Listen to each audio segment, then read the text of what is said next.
Guys, first off, congratulations on your new film, and thank you for your time. I appreciate it. Thank you. Good to see you.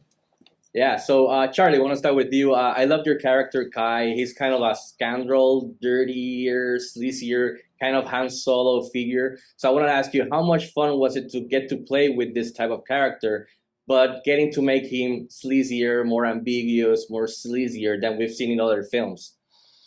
I didn't really think about any of the lineage of this character, any versions of that archetype that had been played before, because it just didn't think it would be beneficial to, and I didn't think it would be necessary. I just read the script and felt like I had such a clear idea of who Kai was, and I just loved him.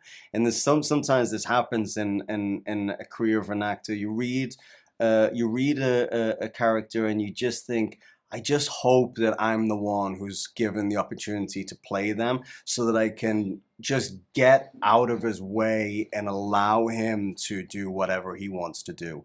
And so, it's rare that that happens, and, a testament to to Zach's fantastic writing, because it was all just on the page. But yeah, I felt very fortunate, and although I didn't really feel like I was doing much, I was in control. Like Kai just did everything. I just sort of got out of his way. I certainly had the most fun that I've ever had on set playing this dude.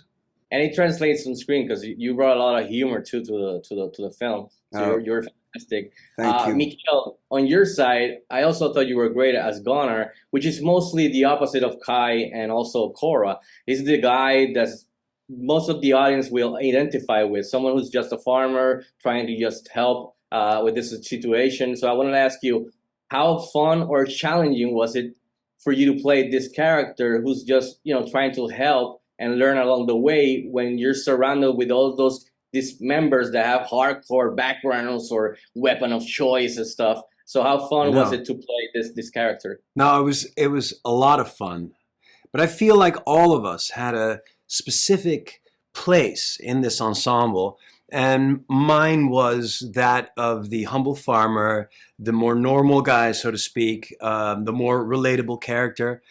But I also thought that was it could be a very satisfying role to play, because he has somewhere to go. He doesn't start out at all to be much of a hero, but he needs to step it up, especially after he makes a terrible mistake in the beginning of the story. Yeah, it definitely shows.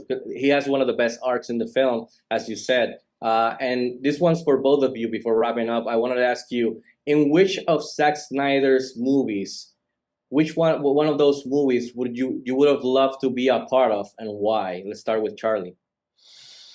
I in 2005 met Zach initially when he was making 300, and he had offered me one of the roles in that, and it was like one of those terrible things in a young actor's career where I had been so thoroughly out of work for about 2 years. I hadn't had one day on set, I hadn't made $1, and all of a sudden I got offered these 2 movies at once. The other one was Children of Men, but I'd already accepted that movie, and then I got offered 300. But I really wanted to meet Zach, even though I knew that I wasn't going to be available. So I spent a bunch of time with him, and and I really wish I could have done both of those films. So I guess I would say 300.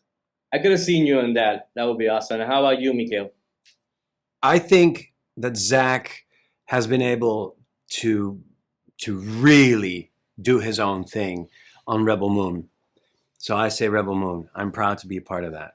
Hey, that's a good choice too. Hey guys, again, congratulations on your new film. You're fantastic. It's awesome. And thank you for your time. I appreciate it. And happy holidays, guys. Thank you. Thank you. Happy holidays. Okay.